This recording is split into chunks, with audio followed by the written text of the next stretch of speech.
Assalamualaikum warahmatullahi wabarakatuh.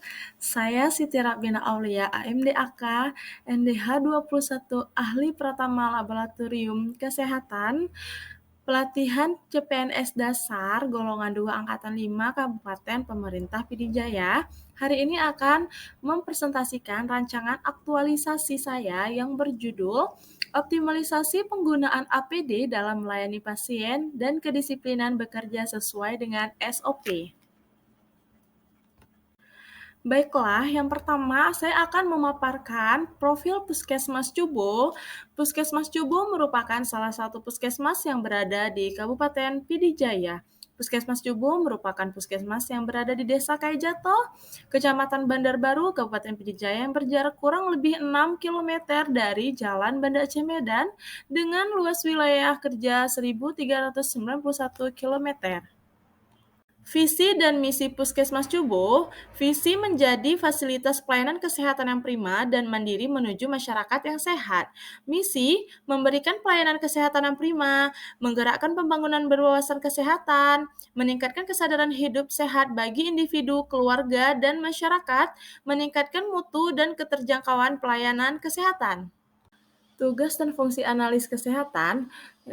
Menerima spesimen atau sampel. 2. Melakukan penanganan dan pengolahan spesimen atau sampel secara makroskopis dan mikroskopis. 3.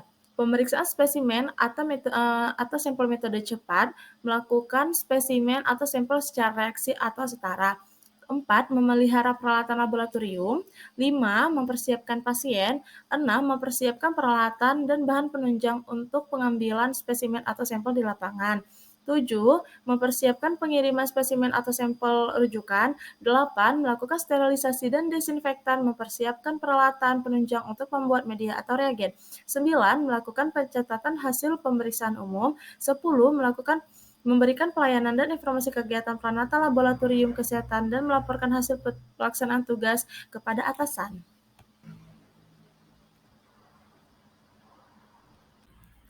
Latar belakang dalam pelaksanaan cita-cita angsa dan cita-cita kok angsa sih, cita-cita bangsa. Analisis isu, hasil analisis isu dengan analisis AKPK, yaitu pertama isunya belum optimalnya data dan fakta peningkatan kadar glukosa pada ibu hamil mendapatkan peringkat nomor 3. Yang kedua, meningkatkan kesadaran pasien suspek TB dalam melakukan pemeriksaan laboratorium dan mengetahui bahaya penularan secara langsung, itu pada peringkat kedua. Yang ketiga, optimalisasi penggunaan APD dalam melayani pasien dan kedisiplinan bekerja sesuai dengan SOP, itu mendapatkan peringkat nomor 1. Hasil analisis isu dengan analisis USG yaitu belum optimalnya data dan fakta peningkatan kadar glukosa pada ibu hamil mendapat nilai ketiga.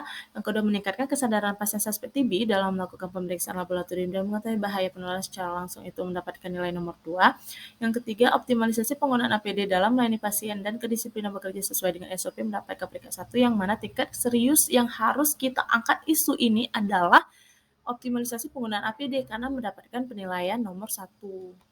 Nah, pada penyebab isu ini saya menggunakan metode fishbone, yang mana lingkungan tidak mendapatkan APD, tidak menggunakan APD lengkap pada saat pelayanan. Metodenya melakukan pemantauan kedisiplinan pemakaian APD. Pada masyarakat, kurangnya kesadaran petugas terhadap keselamatan kerja pada saat pelayanan, sarana belum lengkapnya ketersediaan APD, yang mana judul dari metode fishbone ini adalah optimalisasi penggunaan APD dalam melayani dan kedisiplinan bekerja sesuai dengan SOP. Gagasan kreatif, saya bekerja pada Puskesmas Cubo, identifikasi isu, optimalisasi penggunaan APD dalam melayani pasien dan kedisiplinan bekerja sesuai dengan SOP, meningkatkan kesadaran pasien suspek TB dalam melakukan pemeriksaan laboratorium dan mengetahui bahaya penularan secara langsung, belum optimalnya data dan fakta peningkatan kadar glukosa pada ibu hamil, yang mana isu yang saya angkat ini adalah optimalisasi penggunaan APD dalam melayani pasien dan kedisiplinan bekerja sesuai dengan SOP. Nah, gagasan kreatif dari pemecahan isu ini, optimalisasi penggunaan APD sesuai dengan pemantauan dan kedisiplinan pada tabel, peningkatan kedisiplinan pada saat pelayanan.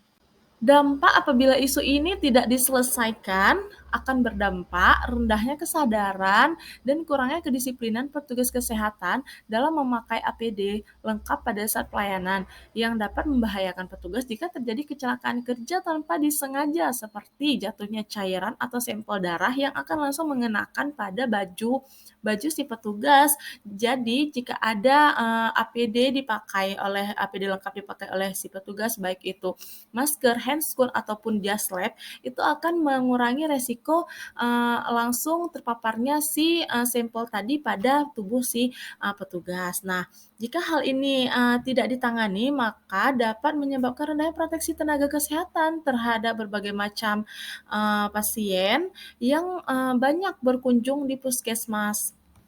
Nah, di sini saya menuliskan penentuan penyebab isu. Yang pertama, tidak disiplinnya petugas memakai APD pada saat bekerja, menyebabkan mudahnya terkontaminasi bahaya saat bekerja. Dan ketiga, mudah terkena cairan darah atau bahan kimia. Nah, rancangan aktualisasi ini kegiatan pertama yaitu membangun komitmen bersama mentor, dokter, dan kepala laboratorium, yang mana tahapan kegiatannya menyusun jadwal, perencanaan, dan pertemuan dengan mentor, dokter, dan penjab lab. Yang kedua, berkomunikasi dengan mentor untuk menentukan jadwal baik itu pada dokter dan penjab lab. Yang ketiga, mempersiapkan tempat dan sarana.